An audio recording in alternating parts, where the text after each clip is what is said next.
Good evening. You're listening live to the Xtreme Movie Show. I'm your host, Rob, here with RDV. Tonight, we are going to be talking about the Ricky Gervais Show Afterlife, seasons 1 and 2, or episodes 1 and 2 of season 1. And there we go. I've screwed it up, RDV, by screwing up those words. And you know what?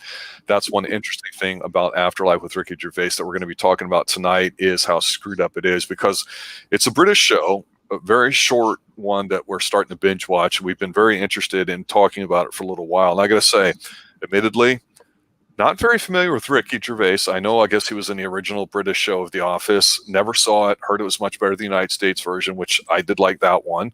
A lot of it anyway.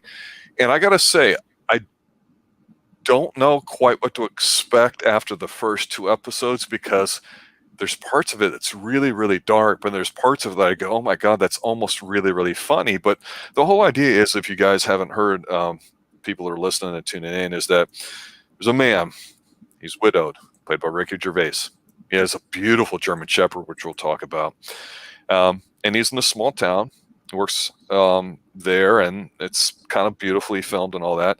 With his wife dying, he just kind of feels like he has a superpower that he just doesn't give a fuck anymore. He's like, you know what, screw it. My filters are off. I don't care about anything. I'm going to do what I want, when I want, with whoever. I just don't care. So obviously, he's going through the stages of grieving. It seems like, from what video shots we have of his wife sending him positive messages from the hospital and all that he's watching on his bed, that it's going to be ultimately a warm-hearted show. But God, Doctor, let me tell you, when I first saw this first episode, I said, man, I don't know if they were going for completely dark and that's supposed to be the joke, or if they're really trying to be delicate and dance between, a dark thing here, a funny thing here. And I'm really wondering how effective it's going to be. But so far for these 2 episodes, I think they're pretty good. But initially, what's your take on the show Afterlife, and why did you start watching it? This is a show I came across Netflix when it originally was advertised back in, I think, 2018 is when it came out. Netflix. 2019. Mm-hmm. Oh yeah. It was back in March. It was in March of 2019. Yeah, I saw it advertised and I was like, I've seen Ricky Gervais movies and all. He's this is the first time he's played a role where he died, or there was another one, I'm looking it up right now, where he was a dentist, and he basically could see other dead people and talk to them. He does a lot of the heartfelt movies. I'm trying to remember, it was a really good movie. I'm trying to figure out where it is, but anyway, yeah, this show, I was like, okay, I kind of overpassed it. And I was like, okay, because Netflix, I'm not really big on Netflix. I mean, I have it, pay for it, but I don't really use it. So it's not really like. That's like everybody. Yeah. So anyway, so I was basically, I came across it about a week or 2 ago, and I mentioned to you, I was like, you know what?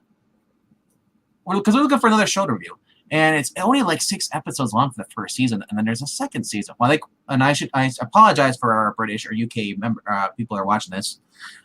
They call it series over in England. I guess they don't call it a season until it actually gained enough popularity. Then they'll expand it to maybe 10 episodes or 12. But yeah, it's only got 6 for the first half. And I watched I watched the first episode and I was kind of like, oh, this looks kind of like a drama. And I'm not really familiar with seeing him as being, he's a funny man. Like, we all watch his. Yeah, there's funny stuff in it, but I wouldn't say it's a fun show. No, it is. It really connects the people who have lost a loved one. Yes. It is. He is not a good man. I'll get this right off. Even though there are funny parts in the show, he is put into a situation like it's like he's in a bad situation already as it is, and then the people around him are just unbelievably, like, I would snap too, and even if I had to have a loved one died, I'd snap on them. It's because of how annoying they are, and they're just, oh my gosh, it's like it's so basically what I'm not sure where they're in, if they're in like what part of if they're near London or where it's what takes place, but they're like the backwoods people. The people, it's like how do these people in small towns survive? Their intelligence is just like, oh, it's gone. It's like if they had any. obviously what happens when somebody dies, it's really close to, you go through stage. Well, yeah. And so you're seeing that here. He's basically the thing with his character is you really don't know his character. You don't know if he was a smart guy. You don't know if he was dumb. Obviously, he's got a quick wit. Yes. With a lot of, it's a very small town, so the people he interacts, you're going to get to know pretty quickly, even if they're just in the small scenes, whether it's the postman or the potential drug dealer slash paper carrier. They write a newspaper that physically gets published on paper, which is only has very little subscribers, and that's kind of like the hook in this small town that they're the one of the few ones that does it.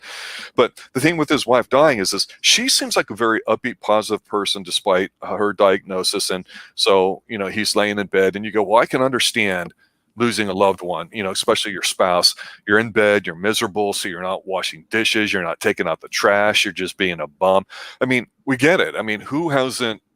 I mean, some people probably have not been affected by loss very deeply and personally on that level. That may be true, but those of us that have, myself included, it's very instantly relatable. So the thing is you're interested in going, wow, you feel for the guy, you have some empathy for him. So you're trying to, I think, see how he's going to interact with the rest of the world. And his superpower, that's really what we're, I guess, led to believe is his coping mechanism, is simply, like I say, I don't care anymore. I'm just going to do my own thing. I'm going to see what's really on my mind rather than taking a microsecond to go through whatever socially appropriate filters needed here in this case, because I just stopped caring. And it's different than perhaps, and we don't know this at least yet with the first 2 episodes, if maybe he got a ton of money in insurance, so therefore financially he doesn't care about it. He can say stuff, because there's definitely vulgarity in this and what we would call here in the States adult themes, no doubt about it. This is not for kids. Definitely not. And like I said, he's not a very nice guy, but that being said, jumping into this, basically, yes, his wife recently died. She died of I believe cancer. And he basically is angry at the world. He's a guy, he doesn't believe in God. He he even gets in a little spiff with Kath. We'll introduce not just Kath, but everybody else. He works at a newspaper place run by his brother-in-law, an idiot, who basically pays this guy, who's a druggie, to deliver the papers for him. Instead of delivering the papers, he just throws them in somewhere and just takes the money and spends it on drugs. Heroin. Yes, heroin, and generally. And Ricky basically knows this. He sees it. He's like, why do you even bother? He's like, oh, you're taking the paper. He's not a good guy. He's like, he doesn't. I'm thinking like, oh my gosh. So while this is going on, he's got another guy who works with him. They do, as far as it's just such a small paper. It's just a small town. They basically, everybody wants to get into the paper. It's like a rite of passage for everybody. Like they want to get there, even though they come up with the stupidest things. I forgot which ones were the first. Wants to be noticed. Yeah, I forgot which ones were in the first 2 episodes. Go over the series; it continues. It's a running theme. But that being said, the first episode, he's in there. He's introduced to a new character, played by Mandeep Dahilan, I think it was. Her name is Sandy in the role. She's a young 20-something woman. Comes from a family where she does all the work. Yeah, and she wants to be a journalist, and he's like, "Why the hell do you want to work here? What do you sell papers?" And he's so unfiltered this playing, and you got Kath. We find a little bit of her personality. She's like a weirdo. I don't know, like they all have their weird quirks. She basically is the one that comes up to him and has the concept, and just like has to like, hey, I heard about this, it's like this, and it's like, and he's like, and you just see him like his reaction to it's like, thank you for sharing that. No one really even asked for you to share, but thank you for sharing it. He just, I'm thinking like he's basically like a younger version of me back in my early 20s. I was like, someone would say something like that, I didn't care. I just my life. I'd replied back to him. I just thank you for being that way. Well, he's certainly in today's world. He, the way his character. Oh, he's not PC, and but he's not. How do I say this? He's not actually going out and looking for it. He's not trying to instigate it. But when presented with stupidity, he does not suffer fools well or dumbness at all. He just rails against it. When he gets to a certain level of irritation, again, he just unloads, and that's the whole thing. He doesn't know when enough is enough. In the old days, when you would speak up about something, and I'm going to bring up a scene here that explains it. We would call this like assertiveness, which doesn't guarantee you're going to get what you want, but it just states, hey, I'm not going to be messed with. This is how I feel. And a lot of times today, when people are assertive, people take that for being rude or greedy or capitalist or any of these kind of negative connotations. And so the scene I'm thinking about, which I thought was hysterical, and again, it's a British show, so it may not have been as funny to the British audience as it was to me as an American, is the postman scene. So he gets out of his house and he's getting ready to go to, is it the Canterbury Gazette? That's the name of the place I think they work. So he's getting ready to go in there, and he's just not feeling well. And the postman's walking by, and he's just a lumpy looking fellow, typical postman. And this postman, and the front yard's like 5 feet. I mean, there's no front yard or whatever, and it has the slot through the front door. So that's, I guess, a little more popular over there than here in the States. But the postman just goes and hands him the mail, and he's like, well, what are you doing? It's like, your mail. It's like, yeah, what are you doing? You're giving it to me. And it's like, well, yeah, here, it's your mail. It's like, put it through my mail thing. It's like, but you're right here. And the thing that's so funny about this too is it happens so quick, and that's the talent of Ricky showing through here in his character, is that, yeah, he just lost his wife. He's sick and tired of this dumb, stupid, irritating bullshit that on a normal day you probably wouldn't care and just grab the mail and go to work. But he's like, F this. I don't really want to have to deal with this petty, nonsensical stuff, because it's absolutely true. He totally reams the postman guy, saying, you're not doing your job. You need to be doing it in there. Do I look like this? And you're like, he just assaults the guy, and the guy is just overwhelmed and doesn't get it. And he's like, okay. And he kind of just ends up doing it. But that's the whole thing, is there's so much petty level of stupidity out there in the real world, and a certain element of it is required in order to lead your daily lives. And especially in today's world where people are uber sensitive, you have to watch anymore. And so I think for him, again, like I say, it may be different in British culture versus American, but seeing scenes like this and some other ones are absolutely fantastic, because he's just stating the obvious, which in a man's office, old school, United States culture, you're seeing that stuff behind closed doors with your mates, whether you like or not, arguing, fighting, nobody cares. Now, in today's sensitive world, office politics is rapidly changing, and it's just even worse now than it's ever been. But to see him ripping a government employee over not doing his job, being a bum about it, was hysterical. But then again, the drug dealer, like you mentioned, the guy his brother-in-law hires to do all, he calls him out. He's like, bro, why are you doing this? He takes it, he throws the stuff away. You're not doing your job, because his brother-in-law is not assertive. He's a nice guy, and he's trying not to beat him up for it. But these are short episodes, 20, 25 minutes. He rips him, and he's totally right in doing it, but yet he feels like he shouldn't have to. That's kind of the maddening thing about this. It's like, I know he's grieving, and maybe I should find this funny, but there's some dark stuff in here, and just 5 minutes, it doesn't let up. Yeah, and go back to the postman. The postman is not wearing his uniform. He's wearing the shirt, and that's about it. And he's wearing shorts. And he's got flip flops, I think, on. I don't think he's wearing sneakers. About it, yeah. Yeah, and he's got this huge beard, long hair. Obviously, he looks like he's a bum. Like, he might be homeless. So, anyways, he's like, yeah, he gives him the mail. He's like, why are you in the mail? It's like, you're a postman. You're supposed to put it in the slot. It's like, how hard is this? You have the easiest job ever. You walk over to people, you put it in this mail slot, and you walk to the next house. It's like and the guy, the guy didn't get it. So I'm like, well, this is like, if the guy would have been like in his 20s, it would make more sense. It would be much more hilarious, because that's typical Americans. Like, oh, I gotta walk 5 feet. You're like right there, man. You can't do it yourself. Like, again, if they had them like that I would have just laughed more, even harder than I already laughed. But yeah, and then like I said, the postman. He's dealing with his brother-in-law. His brother-in-law is like basically like really worried about him, because he's like, you joke about like how you're gonna kill yourself. He's like, honestly, it's like the only person that I love the second to my wife is my dog, and if I didn't have my dog, I wouldn't be alive. Yeah. Yeah. And he's forgetting to buy food for the dog. Oh, yes. Dogs need you, and he's got to be there for it. So I'm like, okay, don't give up the dog. This is cool. Typical. He has all, and you see him because he's really grieving. He has all the alcohol bottles on the counter by the sink. And you look at his fridge, empty. And the box of cereal, he's like, oh, I got a box of cereal. He just fills the bowl of water. So it's I have cereal.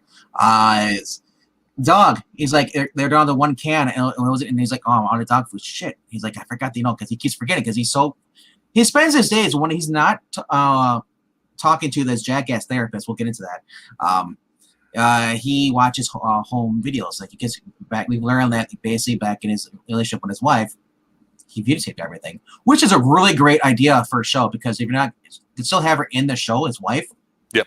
And not be in the life, because she's not really in the show, but she's in the show still. He's watching it. So his thing is, at night he drinks alcohol, bottle of alcohol himself, wine, and just watches videos of his wife, and just kind of cries. He gets to the point where he passes out, or someone interrupts him, But anyway, so his dog didn't have any dog food because he keeps forgetting, because he doesn't go. It's not the last thing in his mind. He's too many grieving.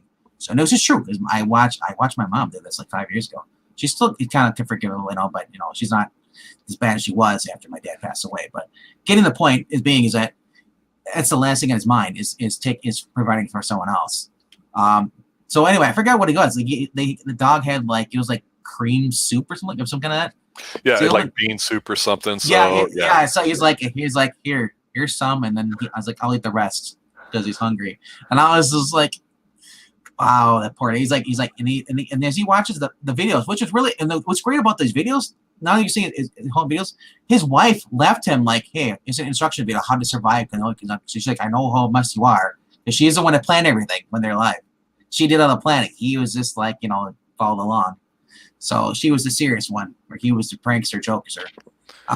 And I like that. I like that she leaves him like instructions. It's like, no, feed the dog.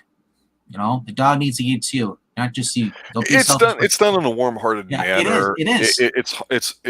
It's done in such a way where, and again, maybe not in British culture, but certainly here in America, you'd go, damn it, my wife is hounding me from the grave about how to be a responsible adult, which I don't like that, because he's not irresponsible that we know of.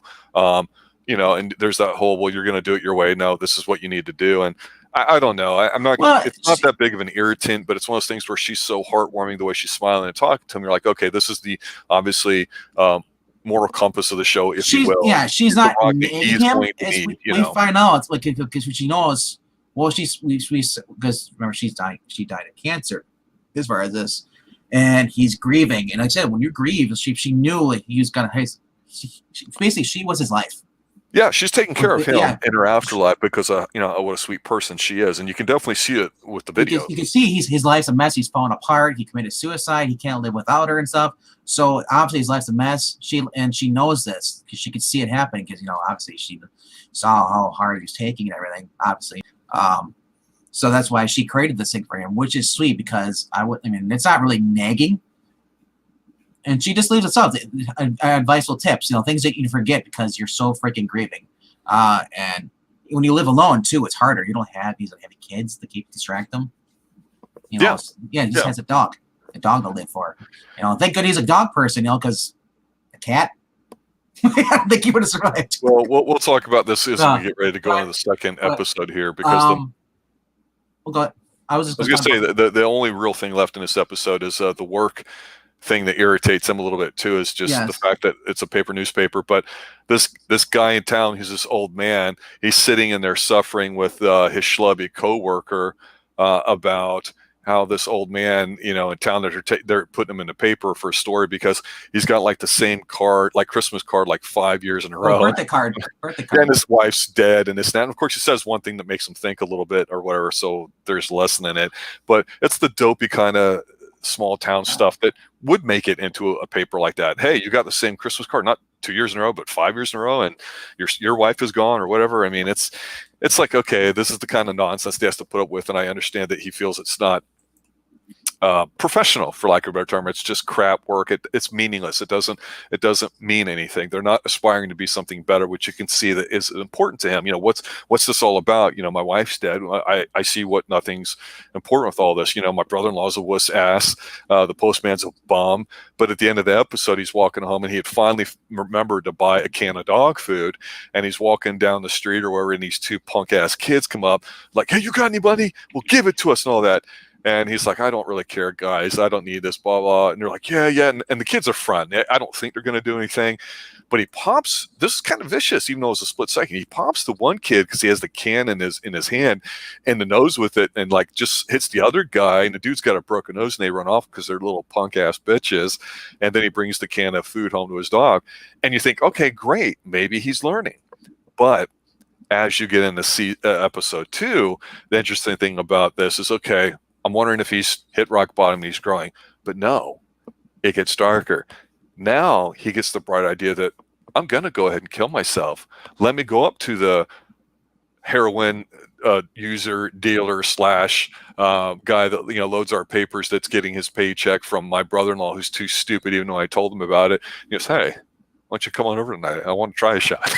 And he wants to kill himself with heroin. So that's kind of funny, but in a weird way, but it's also dark. So that's what I mean. I didn't laugh when I first saw this interaction, but a part of me was like, God, that's kind of funny in a cynical sort of way. I like it. But he has to babysit his nephew and all that. And of course, the timing goes off. The drug dealer comes over and the nephew that's there. Yeah. What did you think of this episode? Well, the first episode, we missed a couple things. One of them was his dad. His dad's in a nursing home. His dad has Alzheimer's. Yeah, I didn't mention that intentionally. And he connects with the nurse, who kind of likes him a little bit. You kind of get that sense that she might be a puzzle. Yeah, you get that vibe. Yes. Yeah. Nurse needs a shagging. So, but yeah, so that was the first episode. The second episode was pretty cool too. I liked as far as therapist, because the therapist was in the first episode too, and then we get into episode 2. The therapist, he's not really paying attention. No, yes, you're right. You bring up a good point. I totally forgot about the therapist. Therapists just listen to him, but he's always constantly on his phone, like on Tinder and everything else. He's like, all this. You're like, what? Most unprofessional therapist of all time. Oh, I know. They take and this guy is the guy you want to punch. And you think like, I'm watching. By the second episode, it's like, why are you still seeing this guy? I want to fucking because he doesn't care. Apparently, he doesn't care because his money is not an option for him. He does what he wants, But I liked in the first episode the guy. He's like, here, the second episode, he's like, give me some heroin. But the guy, because he knew the guy was the guy who was stealing the paper and just was taking the money, was going to buy heroin. So he's like, he's like, what can I get for 60 quid? He's like, well, I get this. And he's like, well, here's some more. Give me all of that, as much as you can. And like I said, it's such an interesting episode. Also because he has to get it by a certain time, because his brother-in-law at the paper, he's like, hey, I think going up. Can you babysit your nephew George? And it's like, sure. He's like, yeah. And I love it. He's like, okay, George, come over. He's like, he's stressed. He's like, George has to be here. You have to be here by 7. I have a thing at 7. That's like, you have to be here to get him out of here. And I love like even this, like, I forgot what they did for the paper. It's a little gag where they do, but each episode has that thing that's what's a really current plot. They go to somebody is like, oh, like, I forgot what episode it was, but there was like, yeah, I have my baby looks like baby Hitler, like a version of Hitler. Like, he's like, no, you just put a marker over the mouth. Any baby can look like Hitler. It's just stupid stuff like that. And even though it's like kind of cringy, it's kind of dumb, you get a chuckle out of it, because it's just like, I can see it as being real people. That's the scary part. So second episode 2, this is my favorite, my favorite of the whole entire series. He's babysitting his nephew. He's like, well, I don't got much food. He's like, you want a beer? So he's like, yeah, and I love his nephew. He's kind of corrupting a little bit, and he goes and they takes him out to like this little diner. Oh, this is a great scene. This is a great scene. Go ahead.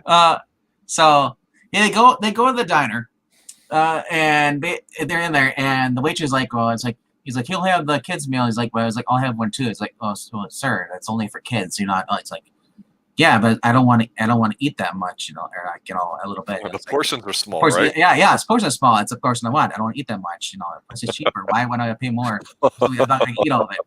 And he's like, but that's the rule. So he's like, well, fine. He's going to have 2 of these. the fish and like hot dogs or like. Yeah, exactly.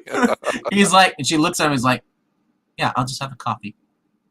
So then like she comes back with the tray and like, and he just kind of sits there and like she's watching him, and then the chef's out there too watching.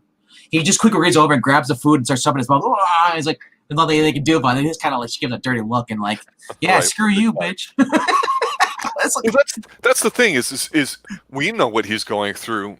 They don't, because it's not like he wears it proudly or whatever. Where he says to everybody, "Well, my wife died. Pay attention to me," and uses that grief as a way to manipulate people. He doesn't. He's really trying to avoid as much social interaction. But he's taking the kid out, and he's sitting there, and it's a really tiny, small cafe. And I don't remember if there's anybody else sitting there, but it was so small. It's like the waitress is just sitting there staring at him and sneering at him, and that's the whole point. He's looking at him, and it's true. It's like, I just want to eat. I want to order. It probably sucks. Isn't any good. And I'm here with the little kid. And then, of course, when you have children, of course, people want to, upsell you and use that to their advantage. So you have two sides kind of fight this in a lot of transactions and all that too. So it's just infuriating as an adult, but you always let it go. yes. Like, he doesn't have to and doesn't feel that he should. And that's the genius of it, is this filters off. And it's the frustration we get when you go, well, I just want this. And it's like, well, no, you can't get that unless you get that. Well, why? I mean, and it's so beautiful because the kid's just sitting there eating or whatever. He's bonding with them. And he just, like you say, he reaches over with a handful, just shoves in his mouth, staring daggers at them. Because they're both watching like, we dare you to eat the food we say you're not allowed to buy from us. And so the whole dynamic is totally flipped, positively and negatively. It's positive because that's what we always wish we could do. But it's also the negative thing in that people who make a menu tell you what you can and can't buy and who it's for and not or what, when it's right there on the stupid menu. And yeah, we can argue about societal norms, all that kind of stuff. No, the guy didn't want to eat a lot. He just wanted to munch on something. He's not that hungry. Yeah. He did it. So it was so funny, the look on their face. I know. There's another key thing that we missed. We skipped over to talk about this. But it's just so important. A new character pops up. But before that, we get him. He's getting out of his house. Here comes the postman. He's like, he hands him a postcard. Oh, it's like, here's your mail. It's like, you got a postcard. It's from Brian and Joe, whatever. It's like, or Brian or some Joe and Mike. It's like, he's like, and it's like, he's like, well, what's it say? Because the guy obviously read it, and he tells him, oh yeah, they're on vacation. They're doing good, and like Mike's got diarrhea. He's like, well, let's hope you're still my postman when I'm blind. so like, he takes the card, puts it in there, and locks the door, and then he goes into goes and talks. He basically goes because he's gonna go visit the grave again, the cemetery of his wife, because he does it every day. It's a recurring thing. He does it, and there he meets a woman who's doing the same thing. She's her husband, and they kind of form a bond where they start talking to each other, and she becomes like his moral conscience, kind of like the angel on his shoulder. They talk about this his routine becomes he sees a therapist, goes to work for a couple of days, and then comes, and talks to her at the graveyard. It comes, and that's one of the things I like. This show has structure. It repeats the same things over and over again, but it's a gradually continuing story. But like I said, the postman's there. Like, he's this complete idiot. Everyone, if you watch the series go through, and we'll talk about more about this, but I'll say every character has a specific reason why they're in the show, and they all connect. So it's really good. This show is written by Ricky Gervais. So and for how great the show is, it shows you how talented he is. As far as writing stuff, that's sentimental. And adds comedy to it.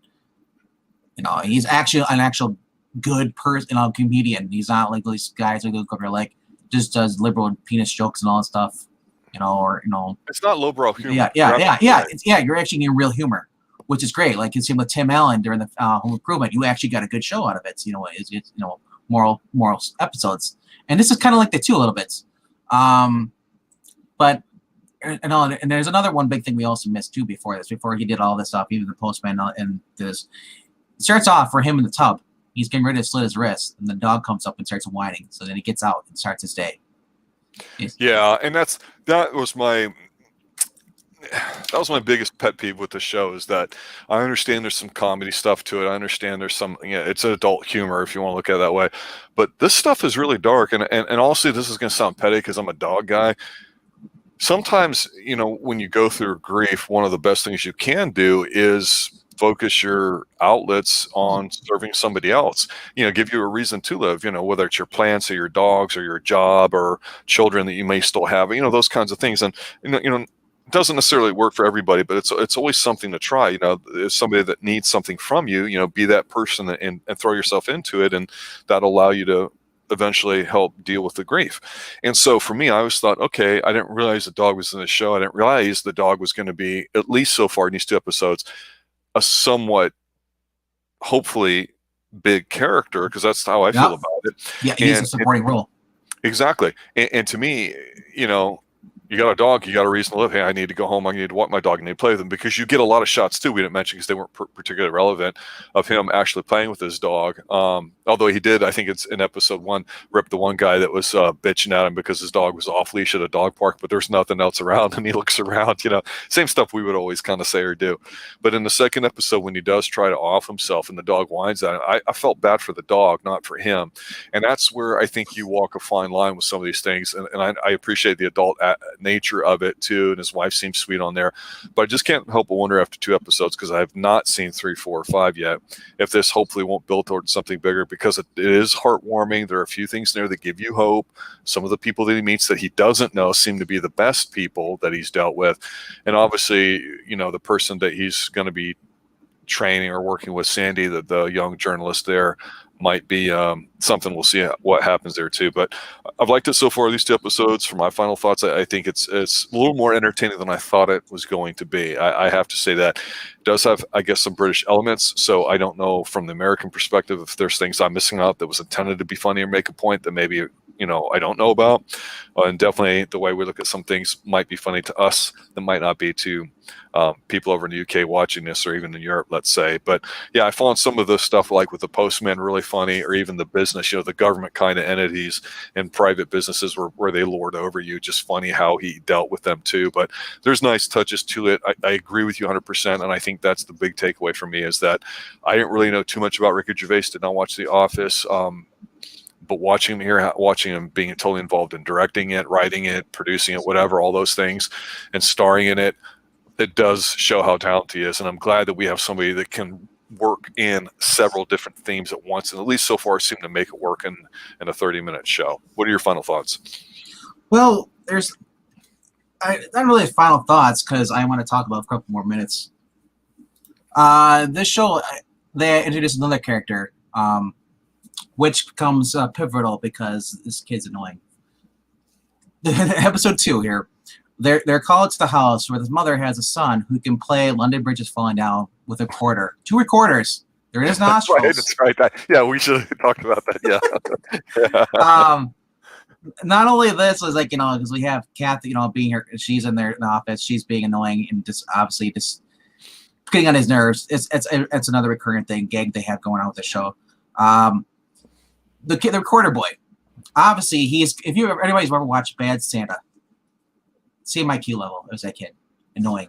And the mom will not. She just babysits him. They said no, that's something. Does what he wants. Will not kick him out or anything like that. And she supports him. She's like, I need, because she's like, and she even jokes about it. And later in the series, she's afraid what's going to happen when she dies. But anyway, they go to there. His cameraman, who's not the most attractive looking guy at all. He's kind of like a pug, as he's described in the first episode. Yeah, doughboy. He's like, you can just grab him behind the head, bend the neck like a pug. He just pull the fat rolls. While they're there, he's only there because Gervais is there to interview. He's just kind of like the Jimmy Olsen, just to take photos. He starts talking to the mom and kind of flirting with the mom. It's on the mom. And he's like, really? Did you just hit on the mom? He's like, yeah, I got her number.